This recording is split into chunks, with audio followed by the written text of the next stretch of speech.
안녕하세요, 김영수입니다.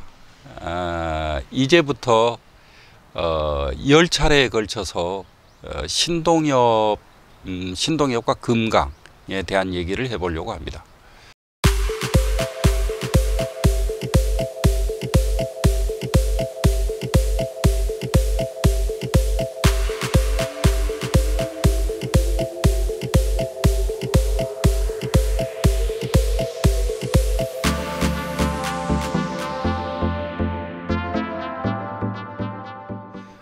신동엽 시인은 그 장편서사시 금강을 썼어요. 그것이 대표작이죠.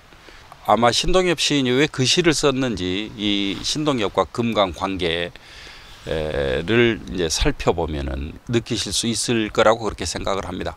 신동엽 시인에 대한 기행, 문학 기행, 그 다음에 한편으로는 또 이제 부여에 대한 그 기행, 또 그 다음에 이제 금강에 대한 기행, 그러니까 여기에 대한 안내를 겸하고자 합니다. 제가 지금 첫 번째 장소로 선택한 곳은 그 부여 국남지예요. 국남지는 국남쪽 그 연못입니다. 지금 이 주변 풍경이 그 국남지의 가을 풍경이 펼쳐지고 있습니다. 제가 첫 번째로 국남지를 잡은 이유는 신동엽 시인이 이 국남지 근처에서 태어났어요. 국남지 근처에서 태어나서 5살 때 지금 현재 신동엽 시인 생가 부여읍 동남리 신동엽 생가로 이사를 갔습니다. 그 생가와 여기가 별로 거리가 멀고 그러지 않기 때문에 여기도 늘 이제 어려서 놀던 장소에 속합니다. 국남지는 신동엽 시인이 살 때는 지금 같은 모양을 하고 있지 않았고요.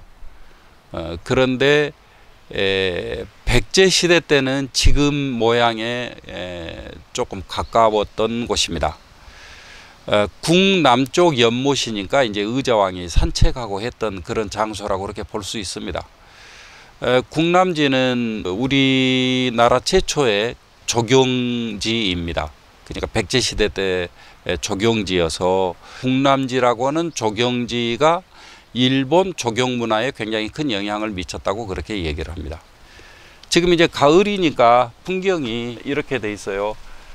저 예전에 이부몽땅이 불렀던 노래 중에 고엽이 있죠.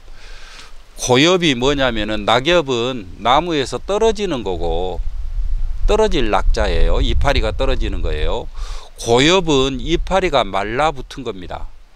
지금 이런 걸 고엽이라고 그래요.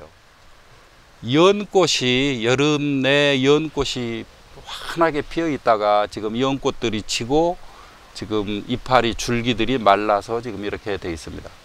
이 모양 보면은 그러니까 고엽제를 뿌리면은 숲에 고엽제를 뿌리면은 이런 모양이 돼 버리는 거예요. 베트남전에 전쟁 폭력으로 아주 유명한 것이 미군들이 고엽제 살포한 거죠. 그 숲에다가 고엽제 뿌리면 숲이 이렇게 바뀌어 버린 거예요. 오늘은 날씨가 비가 와서 멀리 지금 저 찻소리도 들리고 풍경들이 이렇게 돼 있습니다. 국남지는 그 백제 시대 때는 저 연못 주변으로 그 버드나무만 있었던 곳이요. 그때 당시에는 연꽃이 있지는 않았습니다. 국남지는 왜 만들었냐면은 이제 국남지가 그 부여에서는 소동공원이라고 그렇게 부르거든요. 그러니까 소동 왕자가 잉태된 곳이 국남지예요. 그 사람이 백제 무왕입니다. 원래 무왕 어머니가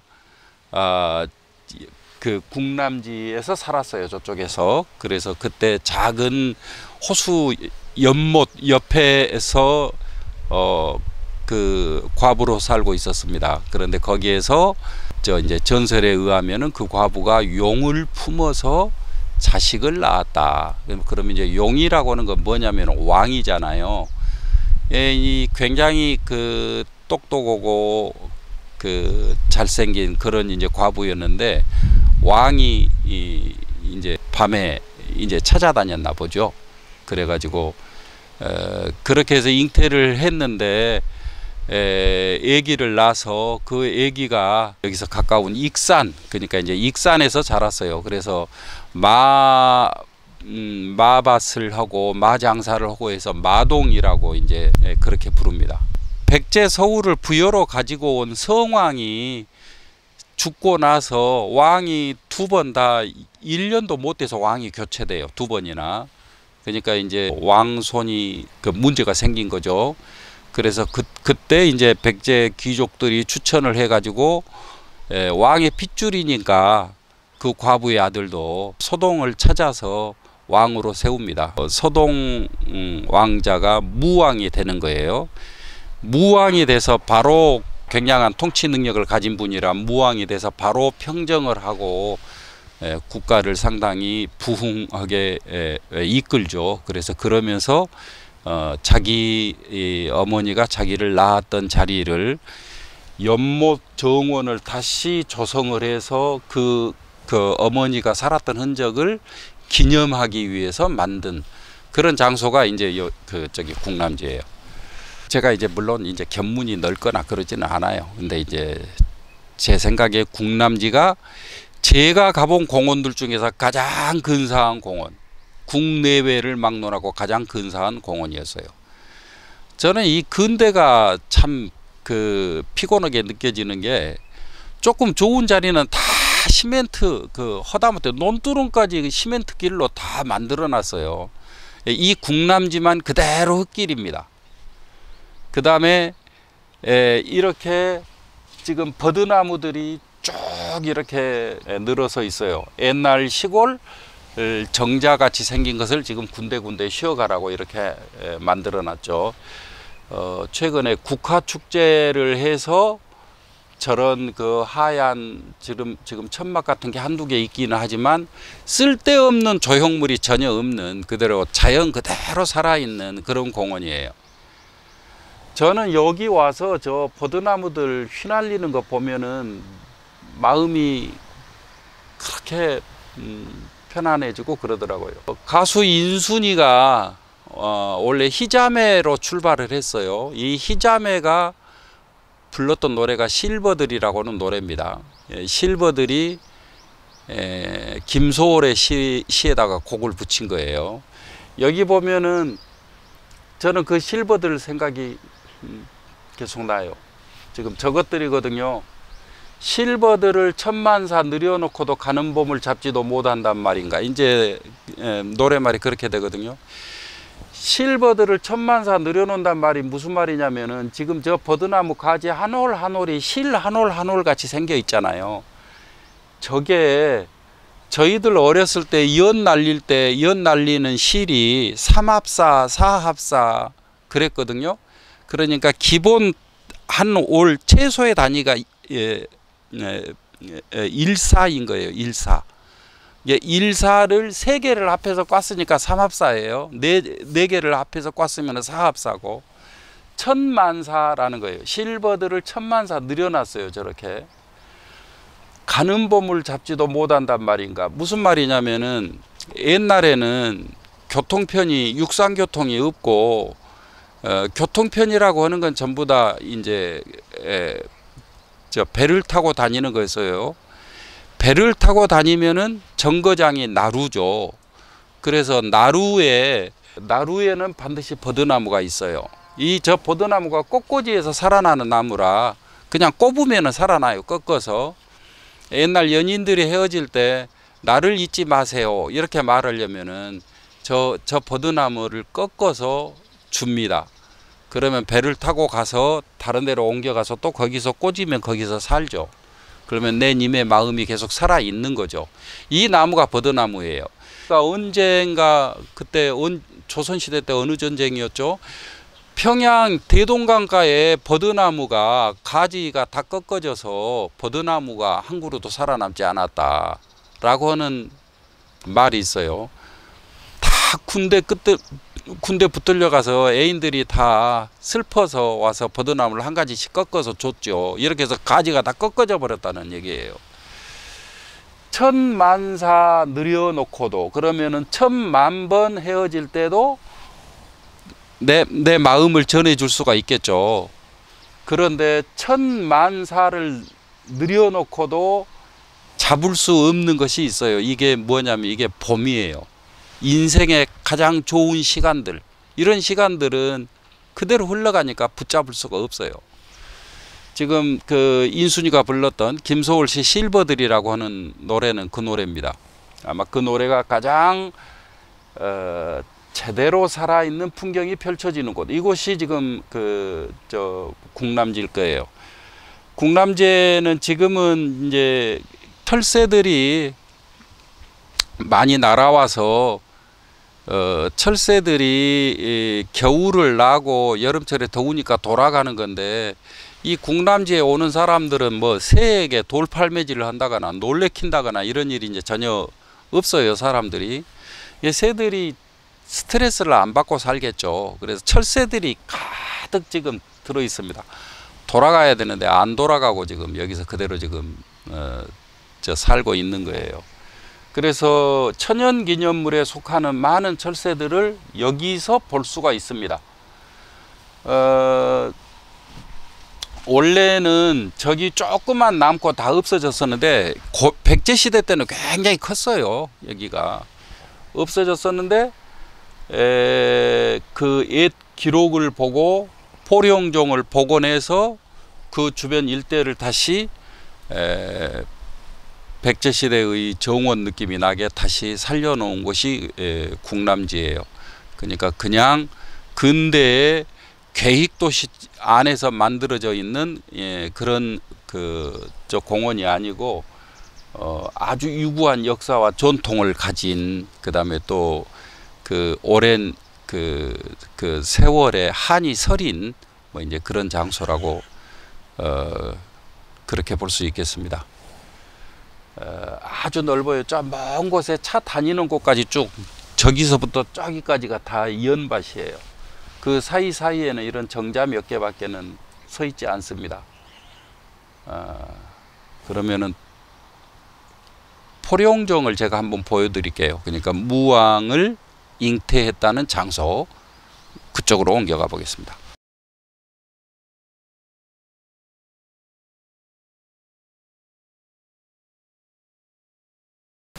여기가 포룡정입니다. 그러니까 포룡, 용을 포옹했다는 말이죠. 왕을 껴안았다는 말이겠죠. 그러니까 저 자리가 무왕이 잉태된 자리이기 때문에 지금 정자를 심어서 채워서 저 호수 안에 정자가 놓여 있게 지금 이제 이렇게 만든 거예요. 그래서 여기가 사적지라 그 옆에 지금 사적지 표시석이 세워져 있어요. 사적지이기 때문에 이곳이 그냥 쉽게 그냥 개발되지 않고 옛 정원 형태를 계속 유지하고 있는 겁니다. 전에 제가 아주 인상 깊게 본 영화 중에 일 포스티노라고 하는 영화가 있는데, 파블로 네루다가 이제 망명 가서 살 때 이제 이 얘기인데, 파블로 네루다가 망명지에서 돌아가고 나니까 그 망명지에 있던 우체부가 파블로 네루다가 그리워 가지고 파블로 네루다에게 그러니까 파블로 네루다가 산책하고 했던 곳에 그 분위기를 선물로 보내요. 그래서 첫 번째가 뭐냐면은 먼 바다에서 불어오는 밀려오는 파도 소리던가, 뭐 먼 바다에서 밀려오는 파도 소리, 가까운 바다에서 들려오는 파도 소리, 계곡을 불어가는 바람, 뭐 이제 이런 것들을 녹음해 갖고 선물로 보냅니다. 제가 만약에 이 파블로 네루다가 여기 왔다 갔다고 한다면은 부여의 첫 번째 선물을 국람지의 연꽃 위에 떨어지는 빗방울 소리, 이렇게 잡을 것 같아요. 아주 예쁩니다. 그 다음에 이제 제가 또 이제 국람지를 떠나가는 연잎들의 행렬을 거슬러 오르며 라고 하는 제목으로 시를 쓴 적도 있는데요. 이 국람지를 빠져나가는 그 가을바람 소리가 아주 인간의 생각을 아주 깊게 만들어줍니다. 아마 어떤 철학책도 인간의 생각을 그렇게 깊은 곳으로 끌고 들어가지 못하지 않을까라는 생각을 저는 해봅니다. 제 생각에 오늘은 제가 날짜를 잘못 정해서 평소에 꽤 조용한데 사람들도 꽤 있고, 그 다음에 이제 이 국화 축제에 그 마지막 그 꽃들이 남아 있어서 제가 생각할 때 이곳의 가을을 꽃으로 덮는 것은 좀 저는 마음에 많이 안 드는 일 중에 하나입니다. 그것으로 좀 덮여서 다소 방해가 되는, 그래서 올해 50주기를 맞은 신동엽을 생각하는데 다소 방해가 되지만, 그래도 어쨌거나 여기가 신동엽이 태어났던 장소다. 그리고 부여의 인문학적 그 기행지 1번지로 꼽을 수 있는 곳이다. 바로 무왕의 탄생지다. 이렇게 설명드릴 수 있을 것 같습니다. 여기 지금 국남지를 소개하는 표지판이 있어요. 국남지의 유래, 부여 남쪽에 위치했다고 했는데 국남쪽이에요. 그래서 국남지예요. 이름 자체가 백제 무왕 때 만들어진 것인데, 삼국사기에 그때 무왕 때 연못을 팠다, 이제 그런 설명이 되어 있습니다. 여기서 중요한 게, 이게 금강하고 무슨 관계가 있냐면은 22열이면은 8km가 되겠죠. 4km가 10리니까 8km가 조금 안 되는 거리에 금강이 지금 흐르고 있는 거예요. 그 금강 물줄기를 끌어온 거예요, 일이. 그렇게 해서 호수를 만든 거예요. 그래서 주위에 버드나무를 심었고, 방장선산을 상징하는 섬, 연못 가운데다가, 그러니까 저 중국 저 신화에 그러니까 그거 제가 읽어볼게요. 고대 중국 사람들은 동해바다 한가운데에 일종의 이상향인 신선이 사는 세 개의 섬으로 삼심산이 있다고 생각하여 정오는 연못 안에 삼신산을 꾸미고 불로장수를 희망했다고 한다. 국남지는 이것을 본떴다. 그래서 그 삼신 그 산, 신선이 사는 세 개의 섬, 그것을 그러니까 신선이라고 하는 게 영원히 살고 있는 것이기 때문에 그런 모양으로 만들어 놓은 것이 이 국남지라고 그렇게 설명이 되어 있습니다.